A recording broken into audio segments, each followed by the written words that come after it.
truly crime pays.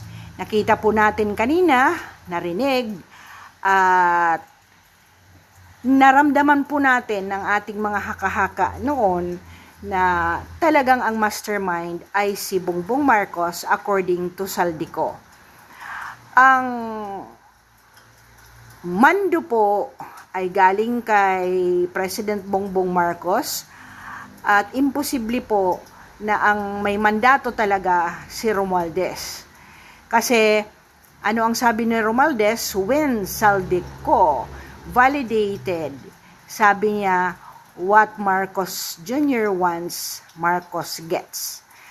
Let us say, hindi nga alam ni Marcos at gawa-gawa na lang ni Saldico. Ang marunong talaga sa budget cycle ng gobyerno ay simple lang. Kung hindi alam at in-insert lang ng kung sino in between, di ba, ay dapat hindi pinirmahan ni Bongbong Marcos ang bicameral na output ng Senado at Kongreso. Now, ngayon, totoo pala talaga ang sinasabi na si Tiangco ay actually in rescue kay Marcos kasi nagsisinungaling din siya saying that Marcos did not know about the budget. Kung muro-muro man yan, at the end of the day, ang accountability pa rin ay na kay President Marcos. Bakit? Halimbawa, sa bahay, okay? Ikaw, na tatay, ang naghahanap buhay, di ba? Let us say, ang nanay ng tahanan ay may gustong bilhin na hindi naman pangangailangan ng pamilya. Of course, before makabili ng kailangan yan, there is a need ideally for both parents to have a concurrence. Kaya hindi pwedeng sabihin ni Marcos na hindi ko alam yan kasi pinirmahan niya. Baliktanaw po tayo ng January when former President Duterte called out na may mga blanco at dininay niya yon, di ba? Kung hindi pa talagang nag-i-insist ang mga kaalyado na nasa Kongreso pa ni Duterte, and no less than si Kong Pulong ay nandyan din na nagsasabi na talagang may mga blanco. And then, na-validate po ni Congressman Marcoleta na indeed may mga budget insertions. Ngayon, ang tanong ko po, oo nga, later on, inamin na may blanco pala. Ngayon, dahil sa Sarsuela na yan, ay ginawa nila, despite the INC Unity Rally, nag-hold muna sila in fairness They held first not doing anything about kay Sara Duterte nang nag-Unity Rally.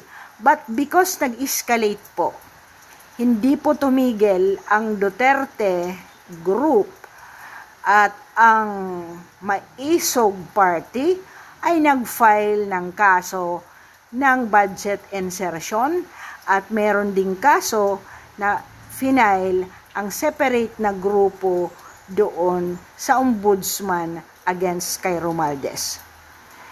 Pero kahit sino po, kahit high school po, you can surmise that hindi po talaga pwedeng masainan at napakabilis ng pag-sign ng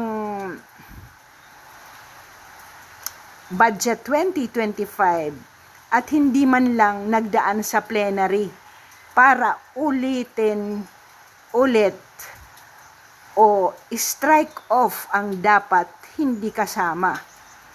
And I don't think nagsisinungaling si Saldi for this moment na dapat dagdagan ng 50 more billion ang DepEd because there is no historical background to warrant na mas malaki ang DPWH. Kung nakinig po kayo sa aking latest na 2 days ago, I uploaded, sabi ko talaga, except for the guess that I said na wala namang a-accept yan.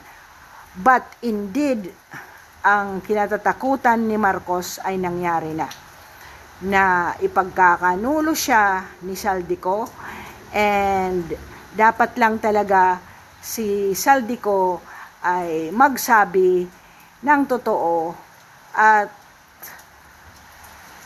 at least walang ibang tao na kasangkot doon na talagang makapagsasabi that ang boton po, ang kompas po ay nanggagaling kay Marcos at vinalidate if indeed ito ay yun ang instruction kay Romualdez. So makikita mo ang kontsabahan talaga ni Romualdez at ni Marcos. But make no mistake, baka nakakalimutan po natin ang bottom line, si Gutesa po ay nagdala ng mga basura sa harapan ng Malacanang. And ito po ay makokonect na natin, and the 3-day rally would warrant a check and accountability, dahil alam natin walang mangyayari, hino-hold, nididelay ni Lacson ang pag-i-evaluate ng mga ito in order na hindi makasuhan agad at makaalis ang mga taong dapat magbayad at maging accountable at maging transparent sa mga pangyayaring ito. So, nakita po natin, narinig natin, although ang pinakamataas na culprit ay hindi pa rin nagsasalita, si Romualdez, dahil silang dalawa daw ang naghahati lang, but at least ito talagang may connection na, and corroborative po ang ebidensya sa ating mga hinala na si Marcos talaga ang mastermind ng insertions na yan, at imposible talaga na wala siyang alam, at ang kanyang executive secretary at ang DBM lahat po kumumpas po lahat.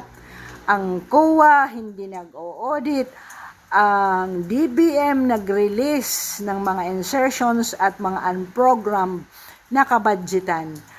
At hindi po ako naniniwalang hindi nagbubulag-bulagan ang mga ito. So, we really need to stand. Ang rally na 3 days ay hindi po para lang sa INC. Lahat po ng Pilipino ay dapat makialam, at tama na po, mas grabe pa po itong nangyayari kaysa nangyari ng 1986 na EDSA 1. Thank you for listening. We will try to focus sa ating mga gagawin sa next 3-day period, and we pray, mag-pray po tayo sa bawat tahanan na ibigay po ng Diyos ang minimithi ng bawat Pilipino na walang malagim na mangyari, kundi ang isang taong ito ay maawa naman sa mga maliliit na Pilipino at bigyan ng peace ang ating Pilipinas. Marami na po silang nagawang kalokohan sa ating gobyerno at bayan.